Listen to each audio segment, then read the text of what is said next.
Kementerian Perencanaan Pembangunan Nasional merancang target pertumbuhan ekonomi 2026 sebesar 5,8 hingga 6,3%.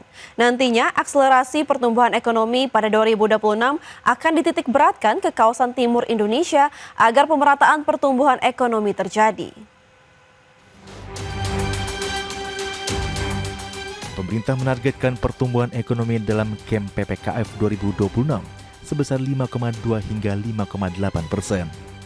Target pertumbuhan ekonomi tersebut di bawah target pertumbuhan ekonomi yang dirancang Kementerian Perencanaan Pembangunan Nasional sebesar 5,8 hingga 6,3%.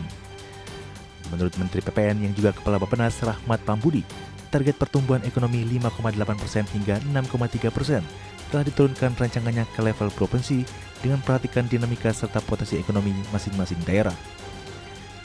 Nantinya akselerasi pertumbuhan ekonomi pada tahun 2026 akan dititik beratkan ke kawasan timur Indonesia agar pemerataan pertumbuhan ekonomi terjadi dan tak lagi hanya bertumpu pada pertumbuhan ekonomi di kawasan barat Indonesia. Pada tahun 2026, target pertumbuhan ekonomi kawasan timur Indonesia dipotoki lebih tinggi, yakni mencapai 6,5% hingga 7,3%. Dengan kontribusinya ke produk domestik bruto atau PDB nasional menjadi 21,5% dari sebelumnya 20,9% pada tahun 2024. Dan dari catatan yang kami amati selama ini, pada tahun 2026 nantinya dari sisi perencanaan, pemerintah mentargetkan pertumbuhan ekonomi nasional berada di kisaran 5,8 hingga 6,3%. Target tersebut kemudian diturunkan hingga ke level provinsi dengan memperhatikan dinamika serta potensi ekonomi masing-masing daerah.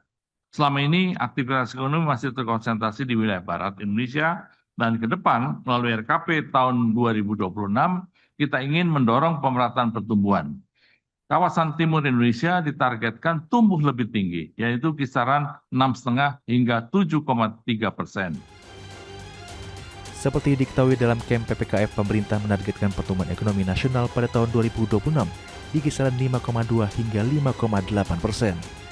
Target pertumbuhan ekonomi tersebut telah disesuaikan berbagai dinamika, gejolak, dan ketidakpastian ekonomi. Dari Jakarta, Tim Liputan, IDX News.